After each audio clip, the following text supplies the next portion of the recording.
Assalamualaikum warahmatullahi wabarakatuh. Alhamdulillahirabbil alamin wassalatu wassalamu ala asrofil anbiya wal mursalin sayyidina wa maulana Muhammadin wa ala alihi wa sahbihi ajma'in, amma ba'du. Teman-teman yang dimuliakan oleh Allah Subhanahu wa taala, ada beberapa penyakit yang layak untuk diruqyah. Sebenarnya semua penyakit, baik penyakit zahir maupun penyakit batin, baik penyakit medis maupun penyakit non medis, ini sebenarnya semuanya layak untuk diruqyah. Ya, karena apa? Ruqyah itu doa dengan wasilah ayat-ayat Quran atau wasilah dengan doa-doa dari Nabi atau dari ulama yang tidak menyimpang dari syariat. Apakah ada doa yang menyimpang dari syariat? Ya ada. Doanya tidak minta pada Allah Subhanahu wa taala.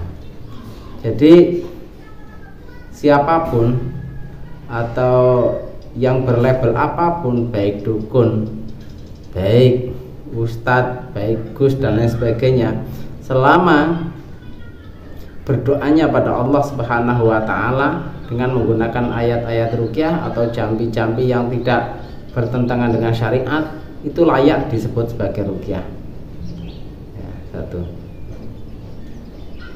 Label apapun, baik kiai, gus, dukun, ya, kalau semuanya muaranya minta pada Allah secara murni, minta pada Allah, ya, dengan wasilah ayat Quran atau dengan wasilah doa-doa, walaupun doanya dengan menggunakan bahasa ajam, artinya bahasa selain bahasa Arab, bahasa Jawa, selama dipahami, selama bahasanya bisa dipahami dengan segotnya segot doa, ini layak, tetap layak disebut sebagai ruqyah.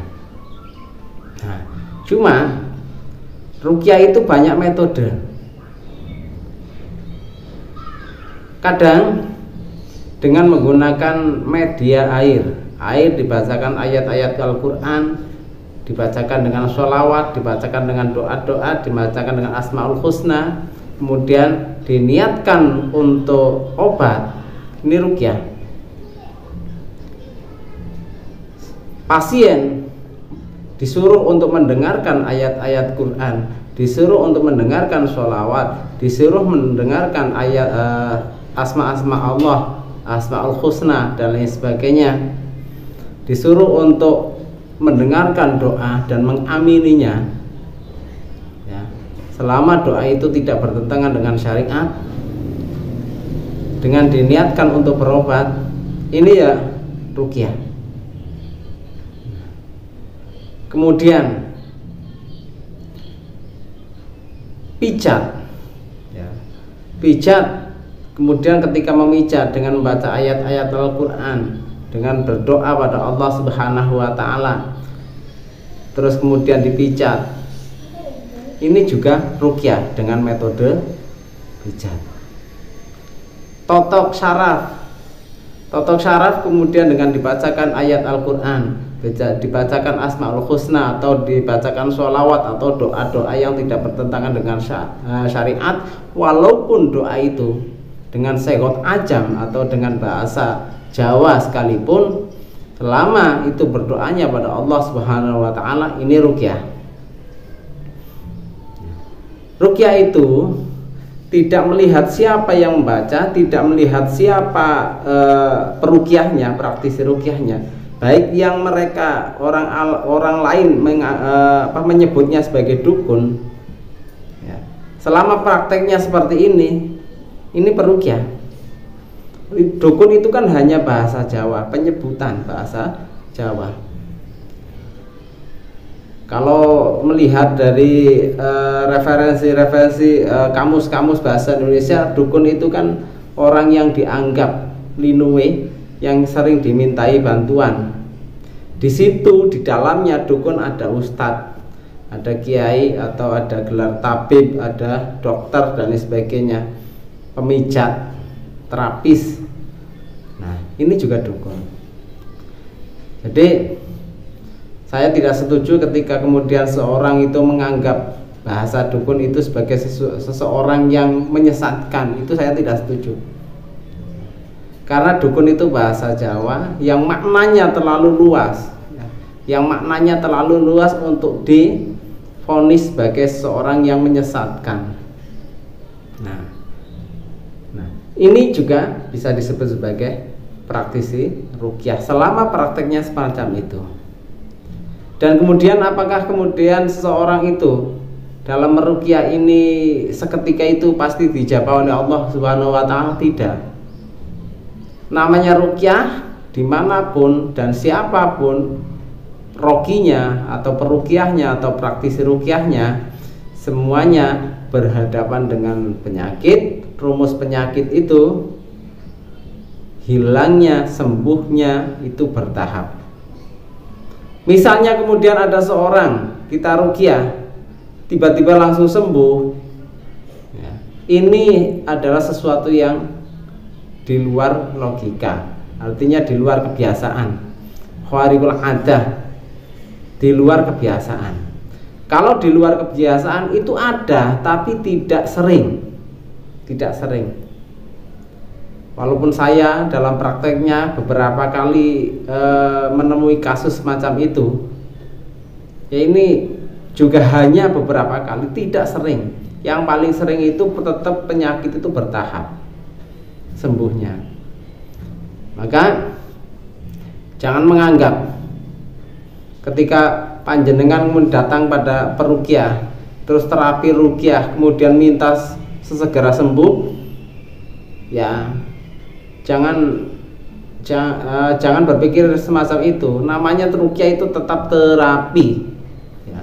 Terapi penyakit itu ini prosesnya, proses sembuhnya ini bertahap.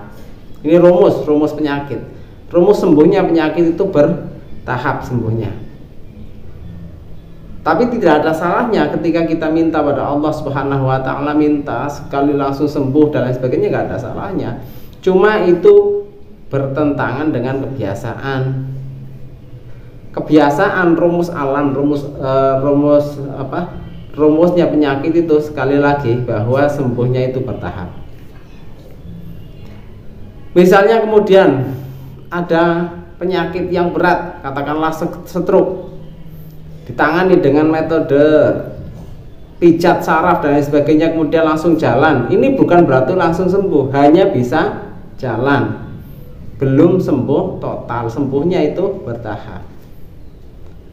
Nah, ada penyakit berat kronis dan lain sebagainya sampai kronis, kemudian datang ke praktisi, baik praktisi pijat, praktisi ruqyah, praktisi apapun, kemudian terjadi reaksi perkembangan yang luar biasa, ini tidak serta-merta langsung sembuh 100% itu tidak, tapi paling tidak ada perkembangan.